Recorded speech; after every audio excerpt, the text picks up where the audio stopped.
information rapide. Ou pour manipuler carrément. Il y a un événement qui se passe à tel endroit. Dans la minute qui suit, par exemple, les gens qui sont au sud, au nord du pays, à l'ouest, tout le monde est au courant, etc. C'est un bon moyen de communication pour les gens, en tout cas, qui veulent donc créer, en tout cas, des situations de trouble ou de violence. Moi, je pense qu'il va falloir donc que tout le monde puisse réfléchir afin qu'on puisse trouver les voies et moyens, vraiment, qui nous permettront de juguler, effectivement, ces velléités. En tout cas, au niveau des réseaux sociaux.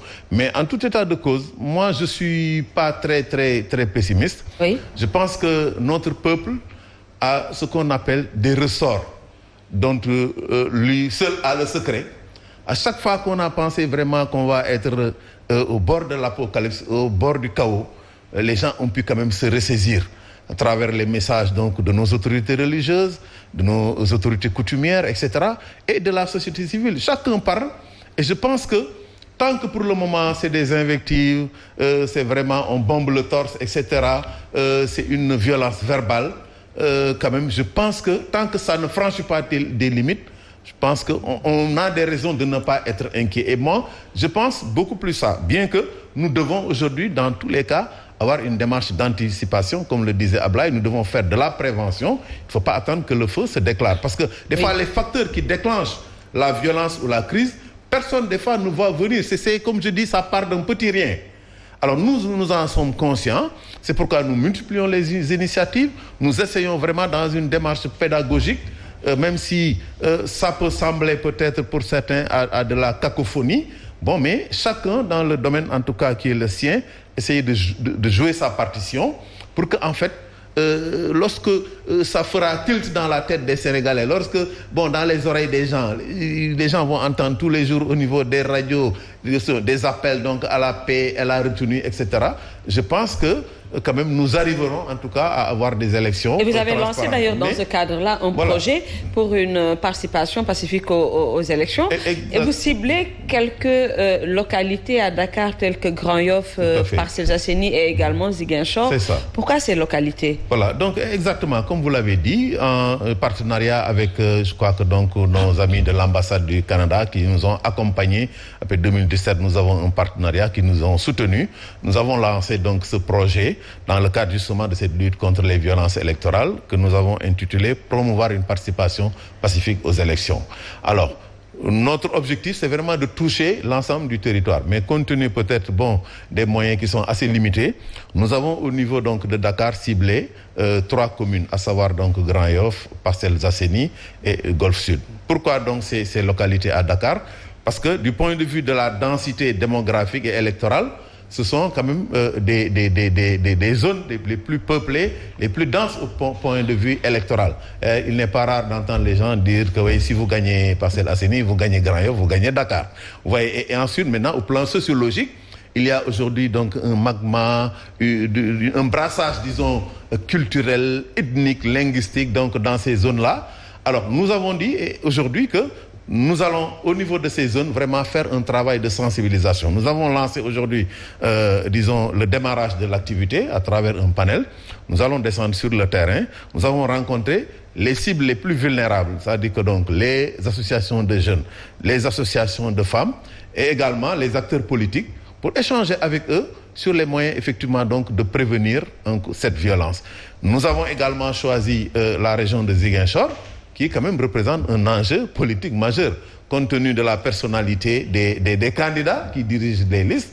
Je veux nommer le président Baldé, le président Ousmane Sonko, le ministre d'État Benoît Sambou et peut-être d'autres candidats. C'est une élection qui va être âprement donc disputée.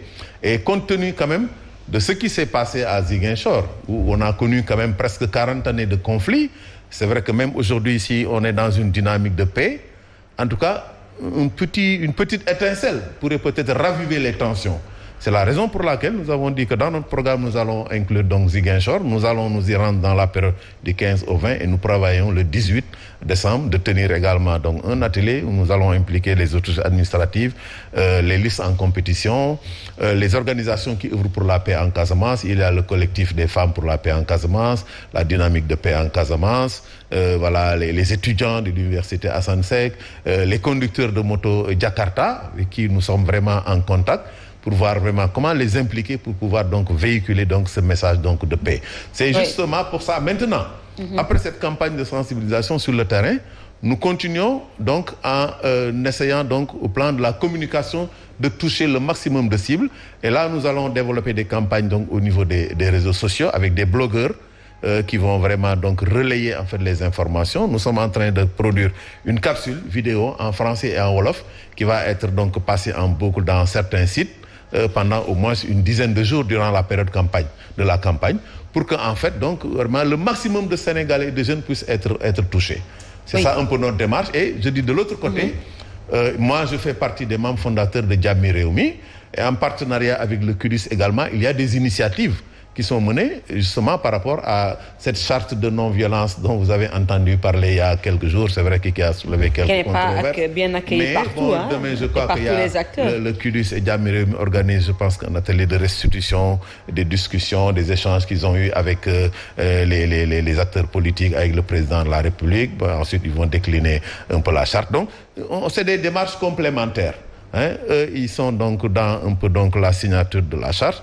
Nous sommes sur le terrain, on fait de la sensibilisation et toutes ces démarches complémentaires convergent vers un seul objectif qui est vraiment d'arriver à des élections calmes, transparentes et paisibles. Alors, Abdoulaye Mbow, M. Fall vient d'énumérer quelques critères qui ont conduit au choix de ces différentes localités, mais est-ce qu'il n'y a pas également quelque part que ces localités constituent des zones à risque quand même?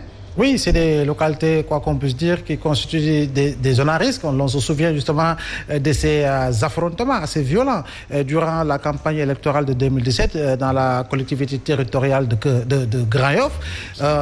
À Keur Massar également, ça bouillonne assez souvent, mais également Ziguinchor compte tenu de ce qui s'est passé entre deux camps, à savoir le camp d'Ousmane Sonko et le camp justement de Dourouka, par ailleurs directeur justement de l'aéroport international Blaise Diagne. Donc je crois bien que c'est des points focaux, quoi qu'on puisse dire, parce qu'en réalité, même électoralement, justement, Grand Yoff et Parcelles dépassent de loin les autres collectivités territoriales du Sénégal. Mais je crois bien qu'aujourd'hui, nous insistons trop sur la violence, parce que d'aucuns diront, à trop parler de violence, même est-ce qu'on n'avait pas la violence? Non, il faut quand même continuer d'anticiper, parce que l'anticipation également, à titre pédagogique, je crois bien que permettrait aux citoyens sénégalais de mieux comprendre les enjeux. Mais Babacar, si nous concevons justement l'adversité politique comme un habit patchwork assimilable au cercle concentrique, justement symbole justement de la diversité, je crois bien qu'on aura compris l'essence même de la politique. Si aujourd'hui je fais de la politique, je veux gagner pour véritablement avoir une promotion dans l'étalage gouvernemental, si je veux forcément gagner par tous les moyens pour véritablement avoir une promotion politique sur le terrain, parce qu'en réalité je veux devenir candidat prochainement pour la présidentielle, je veux avoir justement une liste par rapport justement aux élections législatives prochaines, je crois bien que c'est là où véritablement nous vivrons, où nous risquons de vivre des scènes de violence. Aujourd'hui, les acteurs doivent savoir une chose et comprendre une chose. Ils sont sur la scène politique, ils existent sur la scène politique parce qu'il y a une masse aujourd'hui critique, mais une masse, la masse la plus importante et la plus essentielle, c'est cette masse-là qui détient sa carte d'électeur, qui n'est pas militante justement dans un parti, qui peut véritablement choisir au matin d'une élection la personne, la liste, la coalition pour qui voter. Je crois bien qu'il faut quand même que ces gens-là puissent respecter les citoyens sénégalais dans leur large majorité, que ces gens puissent respecter les voix autorisées justement des familles religieuses qui sont véritablement de véritables institutions de régulation sociale, qu'ils puissent respecter les imams qui portent la voix, qui font les sermons